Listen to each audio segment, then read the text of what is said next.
TIC-TOC, a poem by David Lewis Paget. There was once a time when there was but one. He came in a sleigh with the bells turned on, with a long white beard and a fat red pelt, and a tassel and a bauble and a Sam Brown belt. Just once in the year he'd appear on high, with the reindeers winging through the stars in the sky. And he'd bring all the presents that the kids desired. They'd send him all their letters in the smoke from the fire. But the year came round when it all went wrong, while singing and a playing of the reindeer song, for a boy lay awake while the world was asleep, as Saint Nick clambered down the chimney piece. The fairy on the tree looked down and around to the holly and the mistletoe, and then she frowned. For the boy sat and listened to the grandfather clock, as the old clock muttered to the hearth, tick-tock. Then a shower of soot and the old black boots, as Santa came a-callin' in his old red suit. But he saw a little movement hidden by the tree, and he roared, "No presents for the likes of thee." He turned to the hearth, to the chimney piece, as the boy sprang out with a whimpered, "Please." But the rules had been written by the man in the hood. I only leave presents where the children are good. The boy thought quick. He'd heard tick-tock. He opened up the front of the grandfather clock, then said, "That's fine in a goody-goody home, but what about the kids who are bad to the bone?" Then he caught Saint Nick by his Sam Brown belt, pulled him off his balance in its old red pelt, then stuffed him in the front of the grandfather clock that had muttered to the blinking of the tree, tick-tock. The boy then turned the key in the lock, imprisoned him forever in the grandfather clock. He took all the presents from the old man's sack, and once he took the presents, there was no going back. There's no more Santa, and there's no more sleigh, for it got a parking ticket on the very next day. Set the reindeer free, for no one asked the question, where can he be? So now there are streets full of men in red suits, with their false white beards and their fake black boots, with the only real Santa imprisoned in a clock. He's jammed against the pendulum. It can't tick-tock.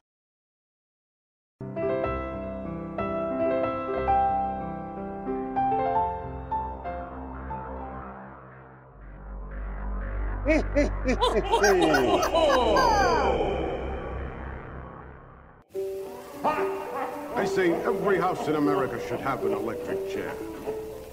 And every man just once in his life should sit in it, just so that he can feel the power of millions of gallons of electricity flow through his veins. I got an electric chair, that's all I need. You get an electric chair, Sheldon, you don't have to worry about the audience. You get an electric chair, you can tell them anything you want, as long as it's real. You get yourself an electric chair and they'll sit there all night long. Kind of a funny idea, sitting in an electric chair and doing a show. Well, think of the therapeutic value of an electric chair and all the money it is. Yes, sir. An electric chair in every home. The Electric Chair, a show about horror. ElectricChairShow.com. An electric chair. Wow.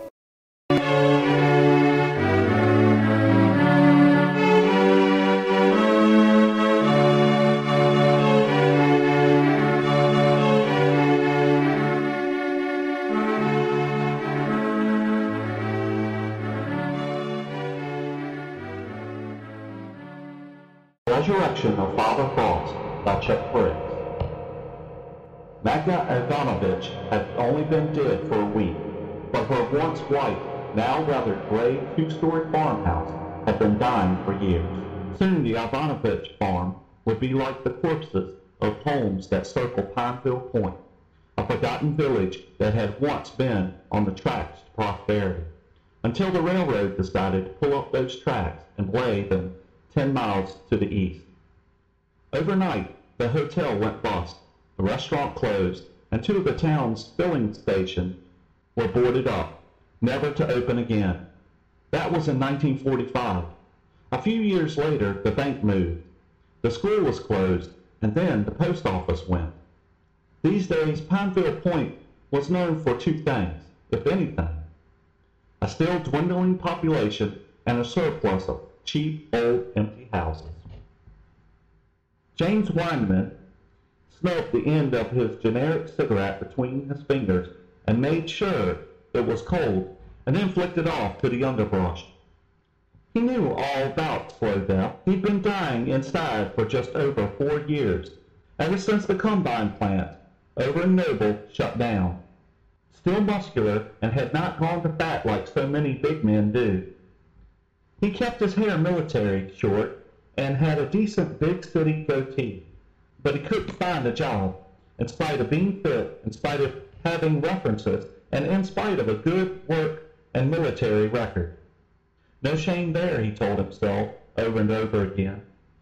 There was a lot of people out of work. His wife Carol worked at the beauty shop over at Barry, but it didn't bring in much, and the little he could scrape together doing odd jobs, carpentry, and the occasional temp gig just wasn't cutting it. He didn't know how long they could hang on. It was Christmas Eve, and as he expected, James had the night to himself. The wife and kid weren't happy about it, but damn, it was time they realized a few facts of life. Like happy endings aren't guaranteed. It's a Wonderful Life? Humbug. From his hiding place, buried in the tangled cedar and dead oak that surrounded the Ivanovich place, he could see the entire stretch of the road coming and going. The gravel road was not only dead, it was stiff like the rigor mortis of a cold December frost. He had met old Magda just over a year ago, shortly after another bland Thanksgiving dinner with wet biscuits, dry turkey, and drier dressing in the church basement with the rest of the poor folk. Magda was serving up peas and corn from the steam table. Of course, the meal wasn't really free, and in return for the food, James had to stay for the sermon. Magda Ivanovich approached him about doing odd jobs at her old house. She couldn't pay much, but James was desperate to become one of the first people in Pineville Point to actually see the inside of old Magda's home. Every town has one. Although technically she lived just outside of the city limits, Magda was the town's official crazy cat lady, the other family that anyone knew about. Magda's father, Vasily, immigrated from Russia in the 1930s. What brought him to a speck of nowhere like Pineville Point, no one ever knew. He died back in the 70s, shortly before the bicentennial. His son, Dmitri, had disappeared about 10 years later. On her first visit, James could tell from the stench 20 feet from the front of the house that Magda had already lost the litter pan war.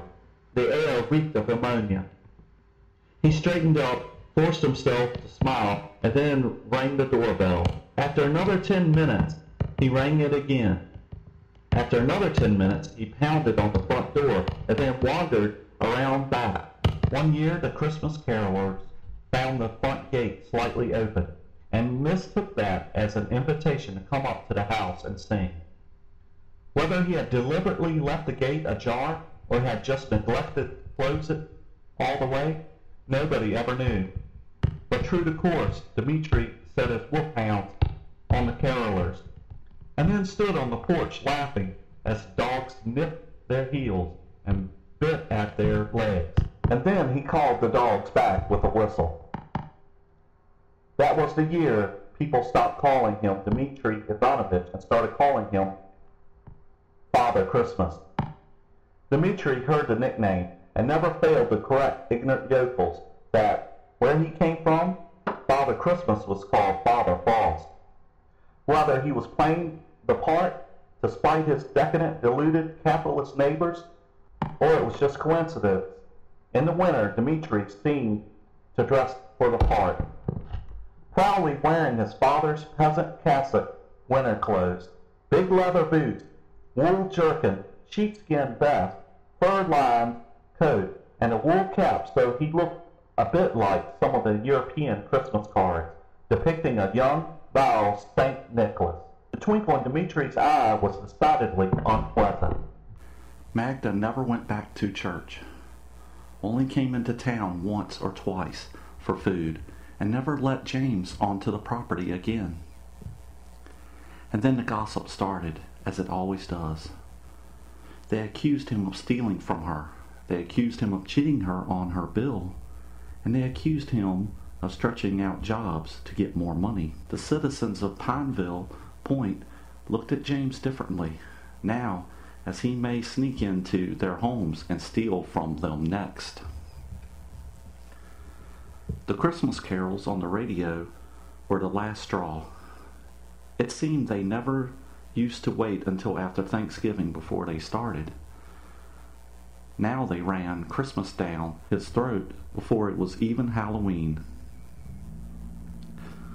Wasn't there some kind of music they could play on Thanksgiving? Not that it mattered. He turned off the radio and grabbed his deer rifle and sped off into the night. If he was lucky, even though hunting season was over, he could bag a deer when no one was looking. But the night was cold, cursed and misty, and there wasn't a deer to be seen on or off the road. He ended up at a convenience store in Barry and blew part of the food allowance on a case of cheap beer. He had started downing the beers on the way back, but didn't have a proper buzz going. When he got back to Pineville Point, he took a minute outside of Magda's old house and just stared. Even though he was angry and starting to get drunk enough, he didn't go up on the porch and ring the bell and give her a piece of his mind as he thought he would. "I didn't report your damn cats," he shouted.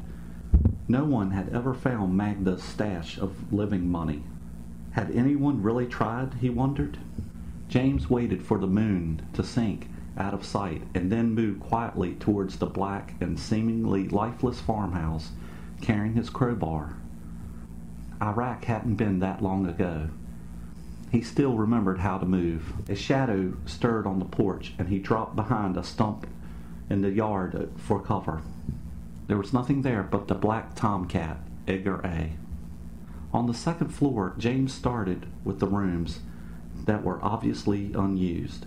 He expected to find Vasily's and Dmitri's rooms set up as some sort of monument, but the bedrooms were totally empty and unused. They had been stripped of decoration. No trace of Vasily or his son remained in either of the crypt-like bedroom. Come to think of it, there hadn't been a single reference to them. No pictures, no personal possessions, no clothes. Neither was there any safe. That left Magda's room, and he stopped for a moment before entering. "I'm sorry, Magda," he said under his breath. "If you weren't dead and I wasn't flat broke." The old woman's small but stately bedroom was a perfectly ordered museum of old pictures, perfume bottles, books, and phonograph records. On a small shelf next to her bed was a carefully tended collection of dolls. A lot of people collected things.